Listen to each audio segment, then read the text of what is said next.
we've remained close over the years, but to be able to Hey tell her guys, that her daughter's death was not in vain, that we welcome will back to my remember her YouTube channel, in everybody. this very, very special way. Yeah. You know, meant so much to me and so much to It's her beautiful family. you're doing that. Yeah. Yeah, it's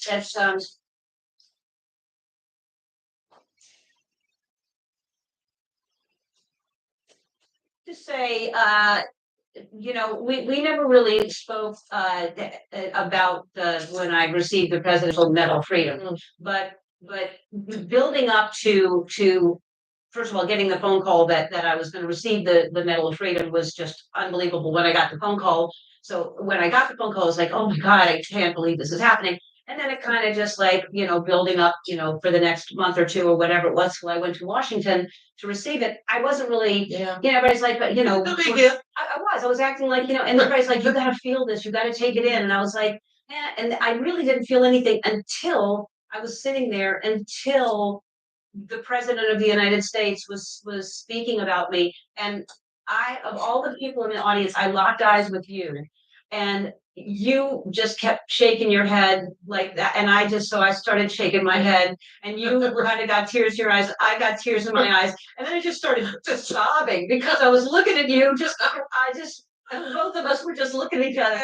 I just locked in with you. And well, what they do is that they read your accomplishments, and at that moment, as they're pinning the medal, as Barack is pinning the medal around your neck, military aid is going over your history, the impact that you've made, the doors you've broken down. And I don't think, to be in the East Room of the White House in that ceremony and to hear your accomplishments being read out like that. And I knew that it was clicking for you that this was happening. I was like, yep, it's about you. yeah, Got you now. You're used to getting people, but here you are. Yeah. But that was a moment, and I'm glad that it didn't go unnoticed by you. That you were able to take it in. Yeah. That was a powerful, powerful, well deserved. Well, it touched me, and it started our friendship. Yeah.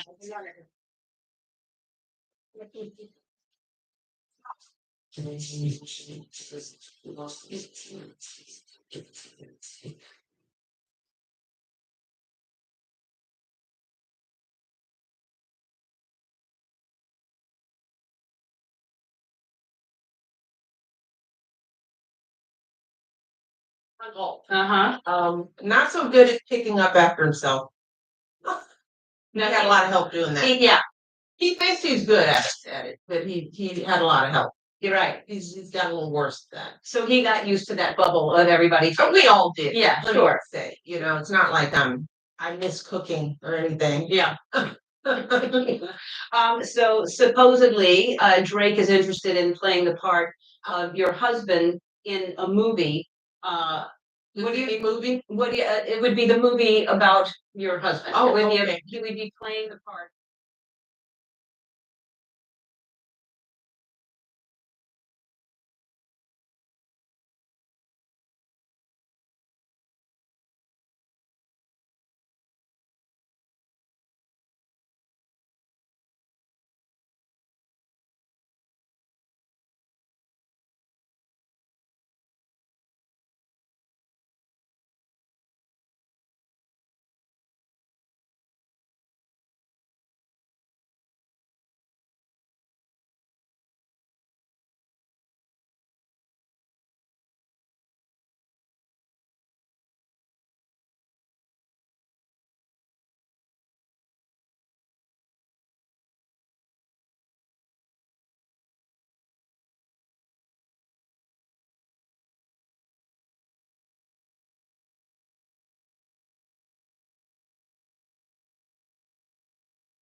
It's a perfect fight.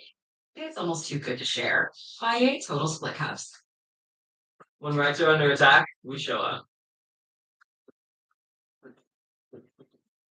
We had like Michelle on the show, and she had mentioned that for about 10 years of the marriage, she really didn't like you. Oh man. So asking for a friend, how do you get back in good graces? Let me just say this. Barack Obama reacted to wife Michelle's past feelings about their marriage and admits the role he played in her frustration.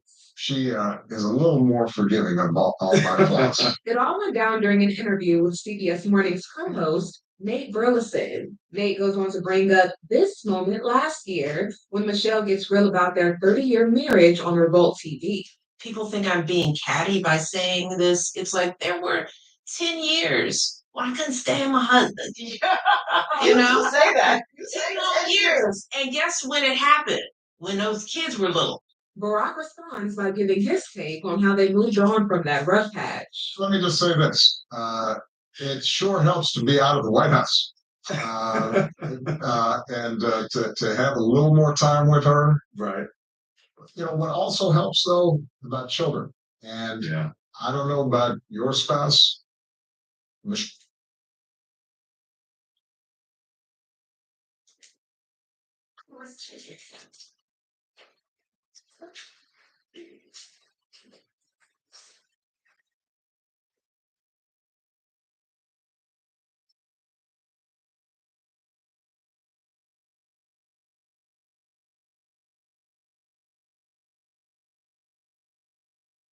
You said Celebrities, I thought.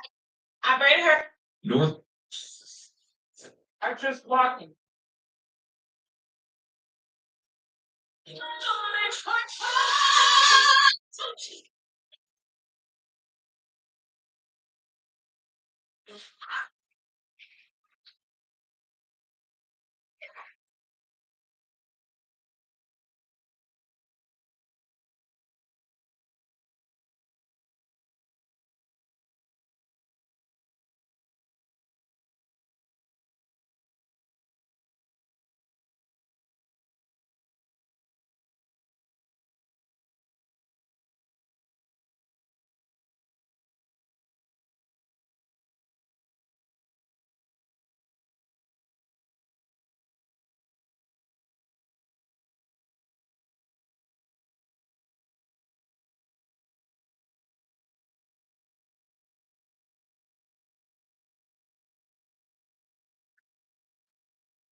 Hold up in the street, Jumping on Jenska, what a love feel gangster. With a bad bitch that came from Sri Lanka. Yeah, I'm in a tanga, really bunker. Are you a Nicki fan? What? Am I a Nicki fan? Hold up in the street, Jumping on Jenska, what a love feel gangster. With a bad bitch that came from Sri Lanka. Yeah, I'm in a tanga, really bunker.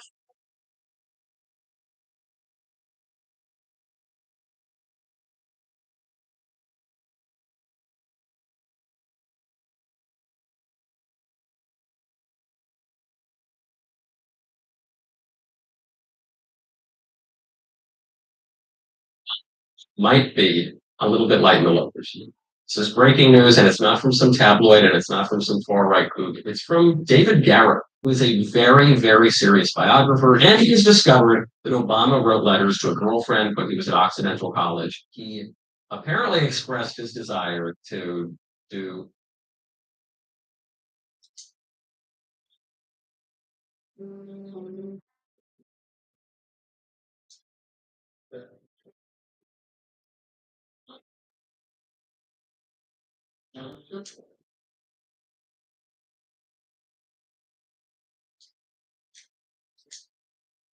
Thanks to my stylist, getting dressed is so easy. My stylist just gets me. And me. I'll get you too.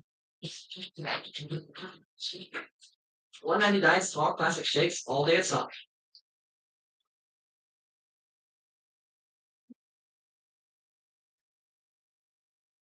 Michelle and Barack Obama are not shy about their love and affection for each other, often posting tributes on Valentine's Day, birthdays, holidays, and just recently, their 30th wedding anniversary. So last month, 30 years. Your 30 year anniversary. That is real time. That is real time. How'd y'all celebrate? We recreated our honeymoon. I know he did it. That dude came with it, and we spent time together, just he and I, 4 days, walking in the redwood forest, walking along the beach, just being thankful and grateful. What would surprise people about your day-to-day lives now? Oh, pretty average. um, well, averaging, and then there are these blips of things that we do, like, oh, Robin's in our living room, and Barack's on, out there making speeches, doing things. We've established a wonderful routine. Our kids are gone. We are empty nesters. So it's usually me and him across the table, Sonny under the table, looking at each other, trying to hold off on talking so that we have something to talk about at dinner. It's like, because it's if we see each other over the course of the day, I'm like, what happened to you today? And it's like, wait, let's talk about it at dinner. I love when you write here.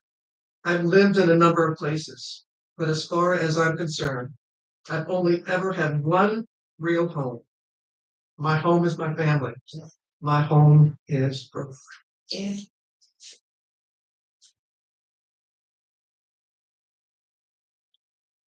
Claramente, el miembro más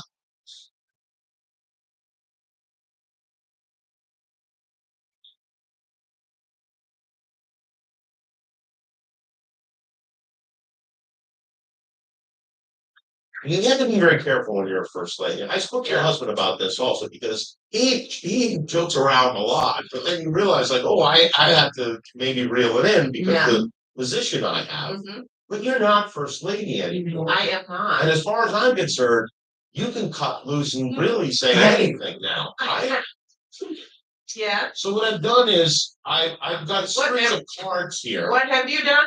I've written some things down, and if you are You've written some yes, stuff if down. you're game for this, Okay. maybe here are some things that you can say now that you are. So you want me to just look at those cards and just read what Don't you even would look at them. say? Just read what I wrote. Yeah. Okay. Start with that one. All right, and look at the camera right there, so we feel. Which Which one? camera? Here? Oh, look at that one. Sorry. Yeah. Okay. Yeah. I've never eaten a vegetable. I knew it. I knew it. There's another. That's not true. Mhm. The whole 8 years we were in the White House, we used Laura Bush's Netflix password. Yeah, that's Laura, sorry. Put me in the bill. There you go. Uh, I'm not sure which one's Sasha and which one's Malia. People get this They confused agree. all the time. They get so mad every time I mess their names up. I'm like, who are Hard to you? be a parent. The game that Sasha plays with me is that when we're with a lot of people, Yeah. she'll call me mom, mom, mom, and I don't hear it. She's like Michelle, Obama, and I look up. She's like, see, All right, couple more. all right. These are important. I stole the phrase "when they go low, we go high" from the back of a Snapple cap. Nice. More. Barry, be quiet and hold my purse.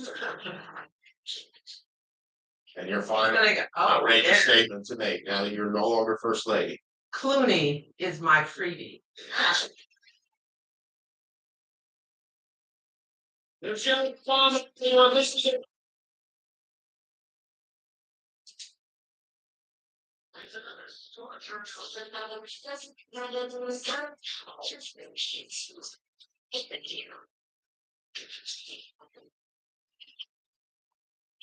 Get summer styles from $2, $4, $6, and $8 only at Olivia and Olivia.com.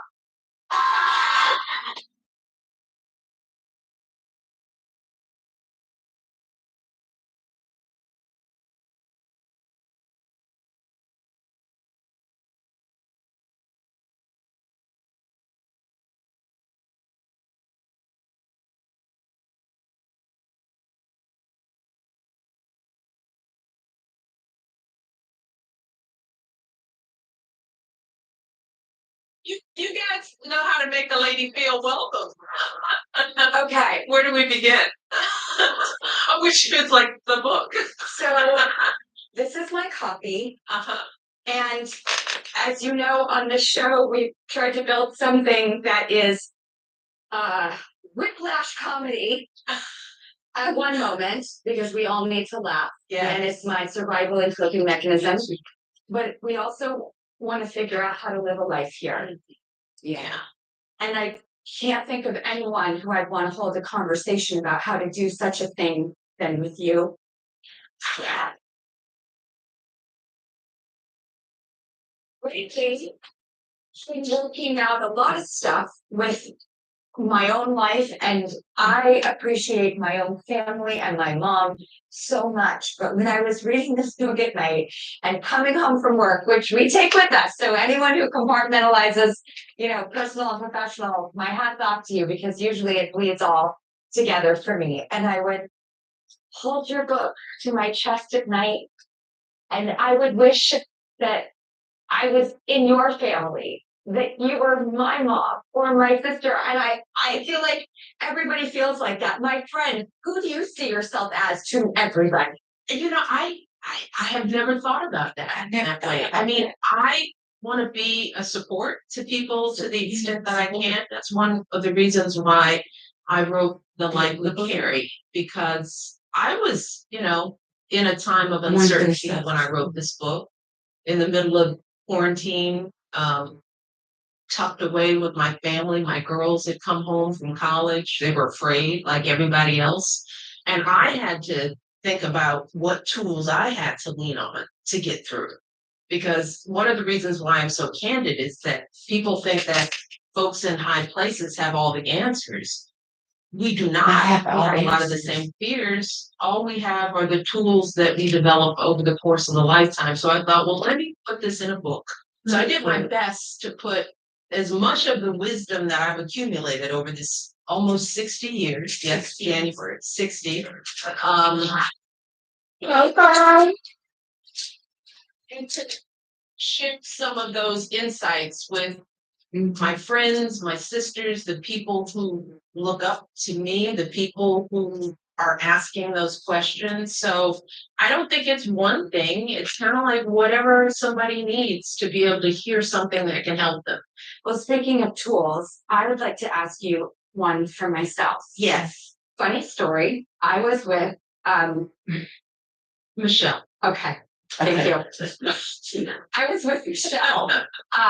One morning, I was lucky enough to moderate a beautiful discussion with children about something me and my family love, waffle and mochi. The Netflix show, all which about is food. It's a food adventure. We connected. It was everything. I leave, I go about my day.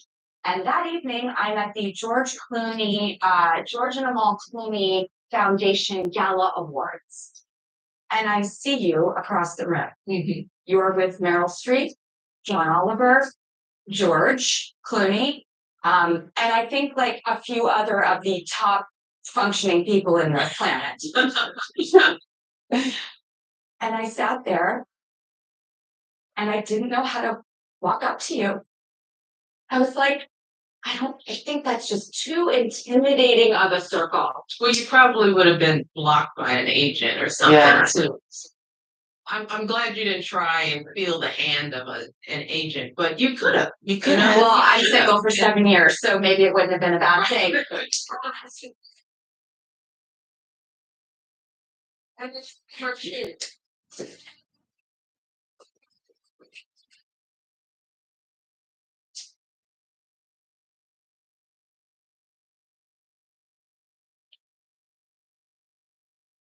Meet Leolah, the revolutionary self-cleaning litter box that eliminates the chore of snooping. My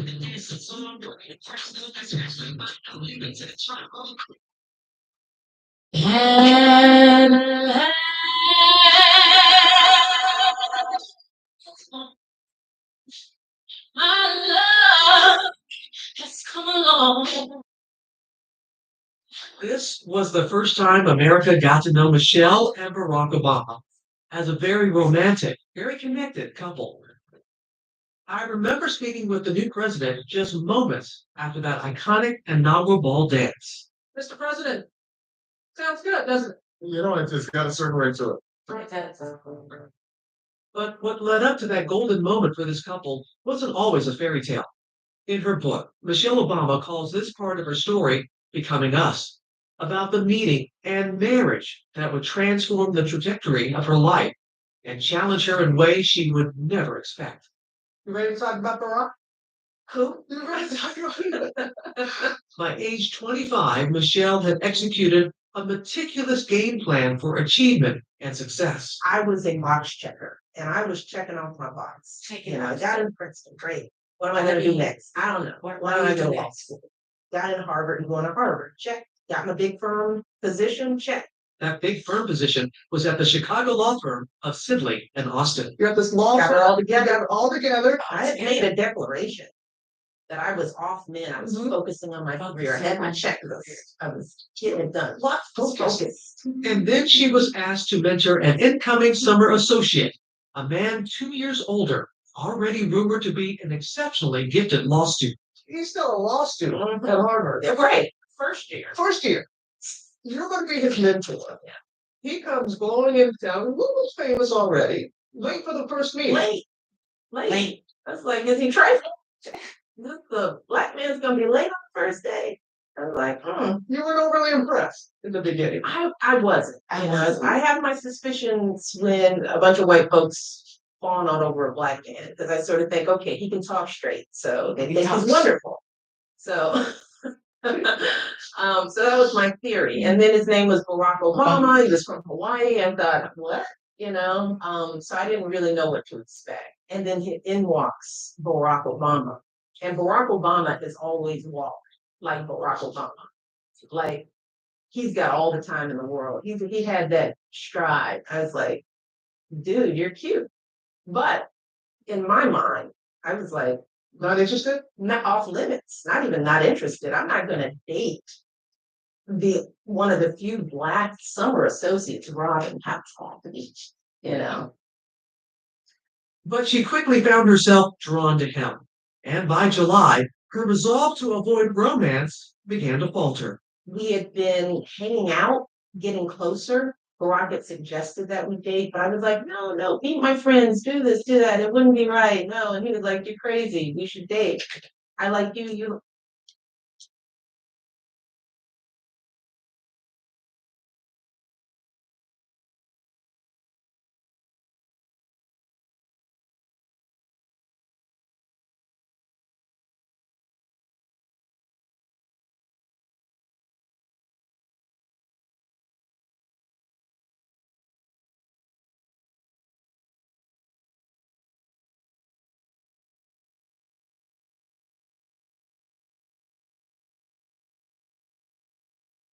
I just want to thank you all for your love and support over the years. Betty White's longtime assistant, Kirsten Nicholas, shares the Hollywood icon's final message to fans. Thank you so much. Stick around. Stick around. Kirsten posted that sweet clip to Instagram Friday, explaining in the caption that it was meant to be shared on January 17th, what would have been Betty's 100th birthday. You can't get much better than that. Quote, she was using the occasion of her 100th birthday to celebrate you, her fans. She knew how lucky she was. She felt the love and she never took it for granted. I'm the luckiest old broad on 2 feet. That's what she always called herself, the luckiest old broad. She never looked at herself too seriously. She brought laughter and happiness and a lot of love to a lot of people. Of course, the Golden Girl star died on New Year's Eve, just 17 days shy of her milestone birthday. And Kirsten previously shared this snap of Betty filming that message to fans, revealing in the caption that it was taken on December 20th, adding that at 99 years old, Betty was, quote, radiant and beautiful and as happy as ever. December 20th, she did a short little video for us. It was kind of a tribute to her fans that are going to be with her on her big at the event. We're going to be with her at the event, and it's kind of a shout out to her fans that she did 10 days before she passed away. Following the news of her death, producer Steve Bocher teased that he had filmed with Betty that same day as part of her once-in-a-lifetime movie event, Betty White: A Celebration, which premiered on Betty's birthday in 1,500 theaters nationwide. First of all, she looks amazing. She loved getting glammed up, as she calls it. And her hair, makeup, she's striking and beautiful. A beautiful green top on, bright colored, and she was smiling. And really, she wanted to thank her fans sincerely from the bottom of her heart. I just want to thank you all for your love and support over the years. According to the death certificate obtained by ET, the beloved actress suffered a stroke 6 days before her death. I think all of us truly believe that she would just live forever. Jennifer Love Hewitt, who starred alongside Betty in a 2011 Hallmark film, reflected on the late star's life and legacy with ET. I feel so sad that I will never get to laugh with her again or see her again. But I also feel so joyful seeing all of the things that people are putting out about her and how much they meant to her and how, how she kept us laughing. And earlier this week, Betty's Hot in Cleveland co-star Valerie Bertinelli said it was her friend's kindness that she'll miss most. She oozed.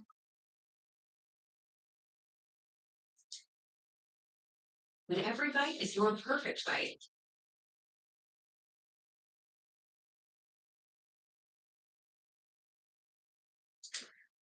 She was a cultural icon, a national treasure, and our forever golden girl. Welcome to ET Remembers Betty White. We were all so excited to celebrate her 100th birthday, which was just 17 days away. We dedicated the entire show to Betty on Friday, but we've got even more memories in our ET vault to share as we learn new details about Betty's final days.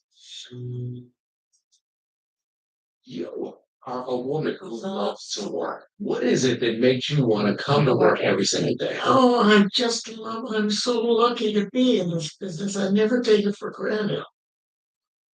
You are the most remarkable woman in the business. No, I'm the luckiest old broad in the business. E.T. checked in with Betty just 2 weeks ago. She was upbeat, feeling good, and amazed by the idea of turning 100. This was the last time she was spotted out in public. Betty was all smiles, running errands in January of 2020, the day before her 98th birthday.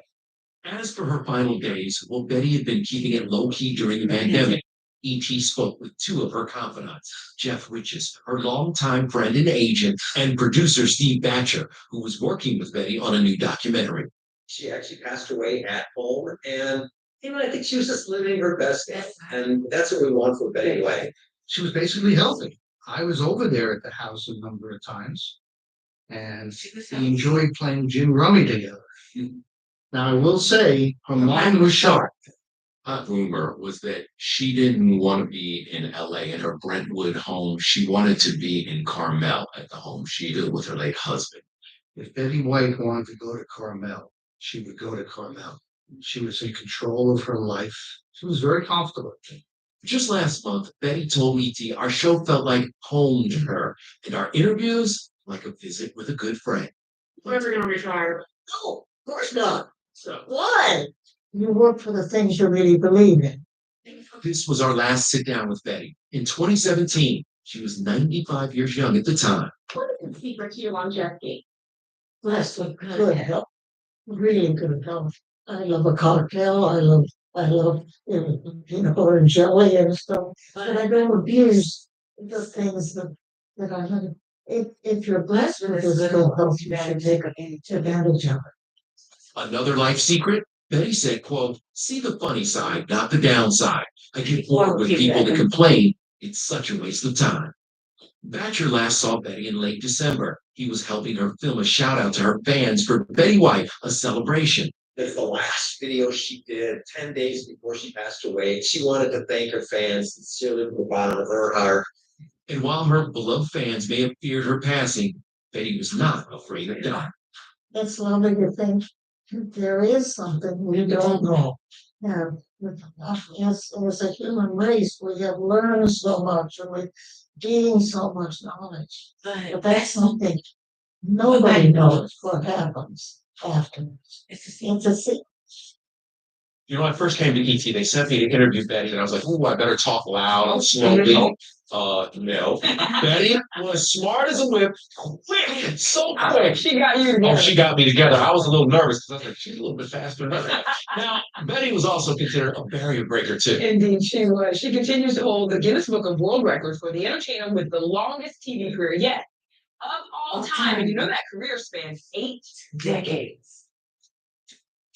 Betty was born in 1922. Sliced bread was invented in 1928. So you could say Betty truly was the greatest thing since sliced bread. Betty started working in radio right after graduating from high school, and then Hollywood came calling. I started back in 1949, and I was on a daytime talk show, 5.5 hours a day, 6 days a week, live.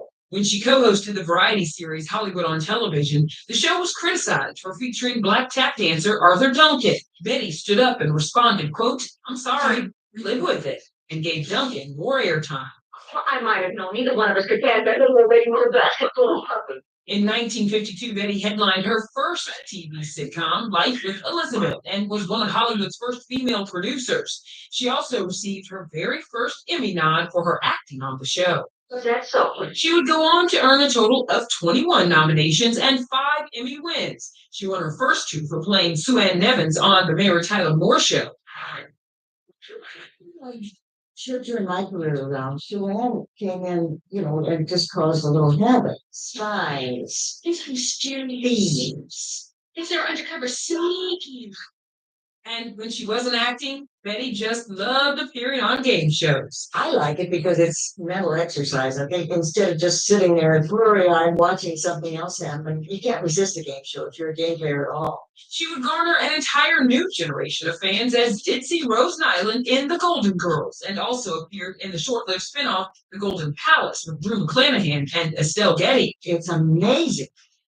I have not seen chemistry like this work. Well, frankly, since before Golden Girls got together. Betty just loved making audiences laugh and even tried out dramedy, guest starring on Ally McBeal as Ally's psychotherapist. We had the best time. Felicity is really some piece of talent. In the 2000s, Betty continued to break barriers and relish in new challenges. How lucky can you get? So, $5, please. Had enough inflation. Now get the 3-year TV price guarantee. Only from Dish.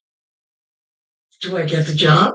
I've got a recurring role on Boston Legal, and I think that's another dream that I didn't expect. Betty flexed her dramatic skills playing James Spader's secretary from 2005 through 2008. During that time, she also guest starred on The Bold and the Beautiful. I'm sorry for everything. Soap opera is completely different to anything I've ever done before. Is I, Grandma Eddie? Oh. In 2009, the then 87-year-old cemented her career resurgence with this scene-stealing role in The Proposal. Let's see if we can find your boobs. They're in there somewhere. Oh my God, she's a national treasure. I mean, we don't have enough time for me to spew enough love for Betty White. Ryan Reynolds paid tribute to his on-screen grandma, tweeting, quote, "The world looks different now." In a statement to ET, Sandra Bullock says, quote, "I'll have to buy some rose-colored glasses because Betty was that for all of us." Sandra. They never made one like Sandra. Talented, beautiful, funny. The pair stayed close, and when Sandy presented Betty with a Life Achievement Honor at the SAG Awards, Betty roasted her as only Betty could. Isn't it heartening to see how far a girl as plain as she is can go? She also went viral in 2010 thanks to this classic Super Bowl Snickers ad. You're playing like Betty White out there. That's what your girlfriend said. Today at the function, the waitress brought me a plate with a Snickers bar. I'm here tonight because you wanted me to be. Right. That same year, at the age of 88, Betty became the oldest person ever to host SNL. She got the gig after fans campaigned for her on Facebook. I didn't know what Facebook was.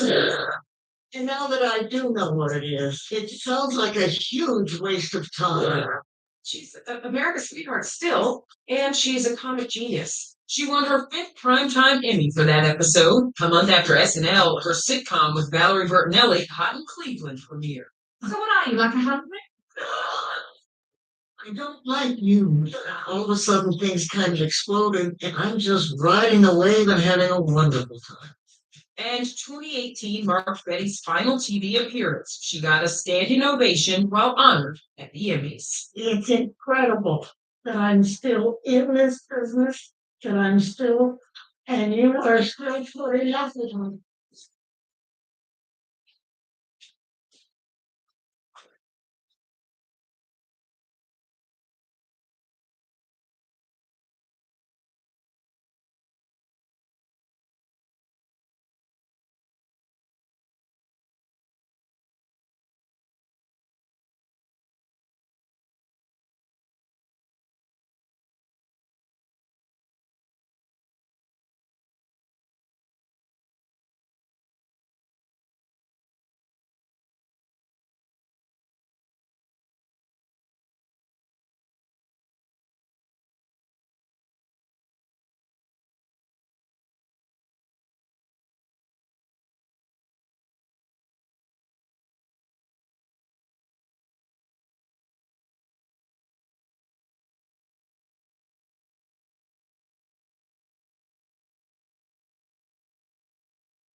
Yes.